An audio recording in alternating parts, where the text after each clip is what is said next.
Goeiedag geliefde disipel van Jesus en baie welkom by nog 'n episode van In Jesus Bybelstudie. Ons is nog besig met die gelykenis van die saaiër in Markus 4, want ons wil agterkom hoekom die woord soms werk en soms nie. Hoekom word sommige mense gesond wanneer hulle die woord van God hoor en dit glo en ander nie? Is God dan uiteindelik 'n aannemer van die persoon? Trek hy tog soms party mense voor? Jy sien, ek luister na so baie gesprekke van Christene, wedergebore gelowiges, en dit ruk my hart wanneer ek hoor hoe dat God geblameer word vir dinge wat skeefloop in hulle lewe, of vir dinge wat skeef geloop het en wat nie weer wil regkom nie. En baie mense sal hom nie direk blameer nie, maar is daai subtiele indirekte beskuldigings wat my tref, en ek hoor dit veral deesdae wanneer mense siek is. Dinge soos, ek verstaan nie hoekom God hierdie siekte in my lewe toegelaat het nie. So ons wil hom nie direk blameer dat hy ons siek gemaak het nie, maar ons blameer hom wel dat hy dit toegelaat het. Dis een en dieselfde ding. As my dogtertjie in die pad speel en ek sien 'n kar aangejaag kom en ek het genoeg tyd om te hardloop en na die pad uit te gryp na veiligheid, maar ek kies om eerder te staan en kyk hoe die kar haar raak ry, want ek het haar mos nou al baie gesê sy moenie in die pad speel nie. Wat se tipe pa sou ek wees? 'n Absolute monster. Sluit my toe, man. Maar ek het haar nie self raak gery nie, dit was iemand anders. Dit maak nie saak nie. Ek kon iets gedoen het om dit te keer, maar ek het nie, want ek het dit toegelaat. Hoor jy hoe klink die God het dit toegelaat teologie? Ons maak hom eintlik die skuldige. Dit terwyl God vir ons sy seun en sy woord gegee het. Want as jy na Johannes 1 en baie ander skrifte kyk, is Jesus en die woord een en dieselfde. En ons het die seun en die woord, wat ons ten volle toerus om alles te oorkom wat ons in hierdie gevalle wêreld beleef. Siekte, nood, armoede, depressie, vrees, man, you name it, he has provided for it. Die antwoord en die uitkoms vir elke liewe situasie in ons lewe is in Jesus en in sy woord.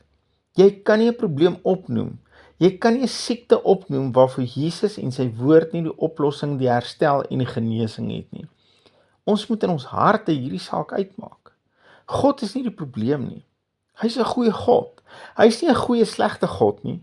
Hy's net goed. Hy het nie 'n goeie en 'n slegte kant nie. Hy's net goed en hy wil vir my en jou net goed wees. Maar kom ons kyk vandag na die volgende tipe grond, die volgende tipe hart wat Jesus beskryf in die gelykenis van die saaiër. En ek weet sommer ons gaan daar 'n hele klompie antwoorde kry. Dalk nie die antwoord wat ons wil hoor nie, maar wel wat ons nodig het, sodat ons in die volheid kan leef wat sy woord vir ons beskikbaar het.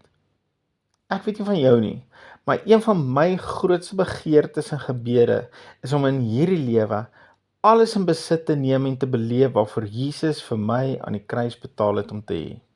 Ek wil nie uitmis op een van sy voordele nie. Vandag lees ons Markus 4 vers 18 en 19 en ons sien wat is Jesus se verduideliking van die saad wat tussen die dorings geval het. Hy sê, en hulle by wie in die dorings gesaai word, dit is hulle wat die woord hoor, en die sorge van hierdie wêreld, en die verleiding van die rykdom, en die begeerlikhede in verband met ander dinge, kom in en verstik die woord, en dit word onvrugbaar. Onthou, hierdie is presies dieselfde saad, wat in net die volgende vers in goeie grond val, en 'n 30, 60 en 100voudige oes oplewer. Die kwaliteit van die saad is nie die probleem nie. Die krag en waarheid van die woord is nie die probleem nie. Die woord het altyd die potensiaal om 100voudige vrug te lewer. Maar hoekom kon die woord nie in hierdie harte sy volle potensiaal bereik nie? Want hierdie hart se fokus was op ander dinge. Die grond was nie reg voorberei vir die saad nie.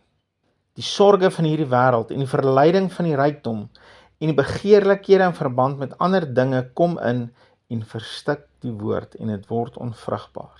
Die Nuwe Lewende Vertaling vertaal dit so: maar die bekommernisse van hierdie lewe en die lokstem van die rykdom en die hinkering na allerlei goed verstik gou die woord en dit bly sonder vrug. Eina. Ons moet vandag bereid wees om voor ons eie deur te vee met hierdie skrif. En ek sê pertinent ons, want ek sluit myself verseker hierin. Die sorge en bekommernisse van hierdie wêreld, sê Jesus, kom in en verstik die woord. Met ander woorde, eksterne dinge wat vir ons 'n groter werklikheid is as die woord, verstik of keer dat die woord kan bereik wat die woord beloof het om te bereik. Jesus vergelyk dit hier met dorings en onkruid in ons tuin. Ek is mal oor petunias en ek het al baie keer petunias saad gesaai. En my oorlede skoonma was weer lief vir Jakob Regops. So sy het altyd van daai saad ook gekoop om te saai. Maar ons nog nooit ooit onkruidsaad gekoop nie. Maar elke liewe keer as ons petunia saad of Jakob Regops saad saai, dan kom die bossies saam met die petunias op. En as ek vir hulle sou los en kans gee om te groei, gaan daai petunias mos nou nooit kans kry om hulle mooi blommetjies te wys nie. Ons saai nie altyd vir die bekommernisse en sorge in ons lewens nie, maar hulle kom op. Hulle is daar. Ek het nie gesaai vir 'n korrupte regering nie. Ek het nie gesaai vir hoë brandstofpryse en duur skole en moegoes wat in ons huis wil inbreek en ons goed en lewens wil steel nie. Ek het nie gesaai vir siekte nie. En die lys van bekommernisse en sorge is legio vir ons almal. En meeste daarvan het ons nie voorgesaai nie. Dit het net van self begin opkom in ons lewens. Dis deel van hierdie gevalle wêreld. Maar ek en jy het 'n keuse vandag. Wat gaan ek laat groei in my tuin? Ek het nie nodig om die dorings en bossies te los nie. Ek het hulle dalk nie gesaai nie, maar ek kan kies wat ek wil water gee en wat ek wil laat blom en vrugte dra in my lewe. Ek kan kies of ek op die bekommernisse van hierdie lewe wil fokus en dit wil water gee deur daaroor te wil kerm en kla die hele dag en vir almal te vertel hoe moeilik en swaar dit gaan en hoe daar geen toekoms meer is in hierdie land nie. En ek kan kies om wakker te lê in die nag en te worry oor my werk en oor hoe ek alles gaan betaal en of ek moet immigreer en of ek 'n ander werk moet soek en ek kan lê en rondrol oor die dokter se uitslag en wat hy gesê het wat voor my lê vir die volgende 5 jaar. Of ek kan die bekommernisse met wortel en tak uitroei en kies om op die woord te fokus en te kies dat dit wat God sê die laaste sê in my lewe is. Ek kan kies dat sy woord die enigste saad is in my lewe wat ek gaan koester en laat groei. Hoe doen ek dit? Ek kies dat sy woord die waarheid is en dat sy waarheid my sal vrymaak. Ek gee nie om wat ek om my sien nie. Ek kies dat hy my herder is en dat ek niks kort kom nie. Want hy's 'n goeie herder en hy wil vir my goed wees. Ek kies dat daar vir my genesing is deur sy wonde. Maak nie saak wat die dokter sê nie, want sy woord sê deur sy wonde is daar vir my genesing. Ek kies dat hy my bron is en dat ek in alle opsigte meer as genoeg sal hê vir elke goeie werk en dat ek altyd genoeg brood en saad sal hê.